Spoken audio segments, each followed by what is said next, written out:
dari mana Pak Mahfud bisa berkesimpulan bahwa itu adalah tindak pidana pencucian uang? Luar biasa begitu. Ternyata apa yang disampaikan oleh Pak Mahfud ini seolah-olah omong kosong begitu kan.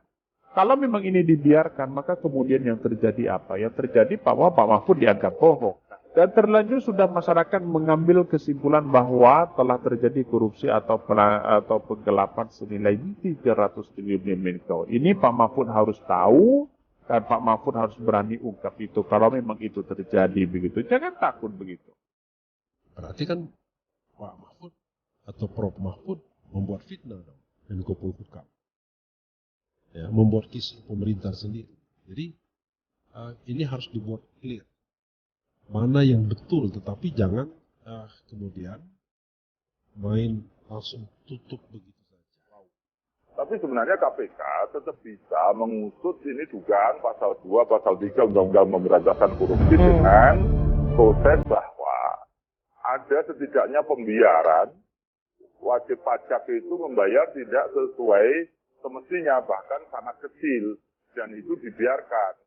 Dan tanda kutip sebenarnya tidak dibiarkan. Dugaannya malah lebih tinggi lagi, sekongkol. Nah, sebenarnya maksud saya begitu, kalau KPK itu mau mengusut tetap bisa dengan pencucian uang, dengan proses-proses yang sesuai kewenangan KPK, yaitu tetap korupsi. Korupsinya bisa suap, gratifikasi, pungutan liar, dan segala hal yang berkaitan dengan penyalahgunaan wewenang maupun perbuatan melawan. Wakil Ketua Komisi 3 DPR RI Ahmad Saroni menyoroti isu adanya transaksi janggal pegawai Kementerian Keuangan senilai 300 triliun rupiah yang meminta publik untuk terus mengawal temuan ini. Pasalnya ia merasa ada kejanggalan baru, yakni isu tersebut yang mulai tenggelam dan dianggap selesai begitu saja. Publik wajib mengawasi kasus ini lewat perkembangan berbagai platform. Kok bisa isunya tiba-tiba clear dan disimpulkan secepat itu?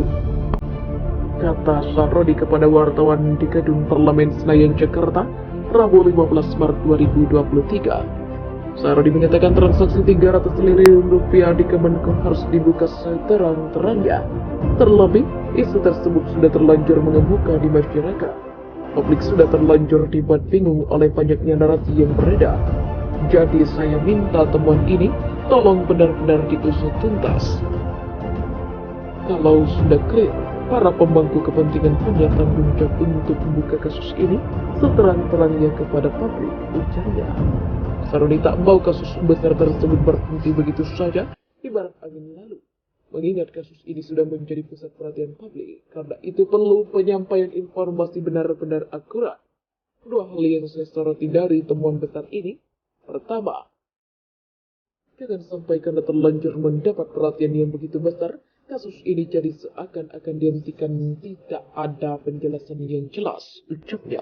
Kedua, lebih mengerikan lagi kalau ternyata kasus ini jadi sekedar fitnah akibat informasi yang kurang akurat. Sebab efek dari narasi ini telah berimbas langsung kepada suatu lembaga. Tanda Saroni. Transaksi janggal Kemenko diungkap Menko Polhukam. Transaksi janggal senilai 300 triliun rupiah di Kemenko pertama kali diungkap Menko Polhukam Mahfud MD. Berdasarkan laporan PPATK, Mahfud mengungkap pergerakan uang mencurigakan tersebut sebesar sebagian besar ada Direktur Jenderal Pajak dan Bea Cukai. Saya sudah dapat laporan pagi tadi. Terbaru, malah ada pergerakan mencurigakan sebesar 300 triliun rupiah di lingkungan Kementerian Keuangan yang sebagian besar ada di Direktur Jenderal Pajak dan Bea Cukai. Kata Mahfud di Universitas Gadjah Mada, Daerah Istimewa Yogyakarta, Rabu 8 Maret 2023. Mahfud mengatakan transaksi janggal tersebut di luar laporan dugaan pencucian uang yang dilakukan 69 pegawai Kemenko dan rekening gendut milik Rafael Aluntri Sambodo. Mahfud menyebutkan sudah menyampaikan laporan tersebut ke Kementerian Keuangan Sri Mulyani. Kemarin ada 69 orang dengan nilai hanya gak sampai triliunan, ratusan miliar. Sekarang hari ini sudah ditemukan lagi kira-kira 300 triliun rupiah. Itu harus belajar. Saya sudah sampaikan ke Ibu Sri Mulyani, PPATK juga sudah menyampaikan, kata Mahfud.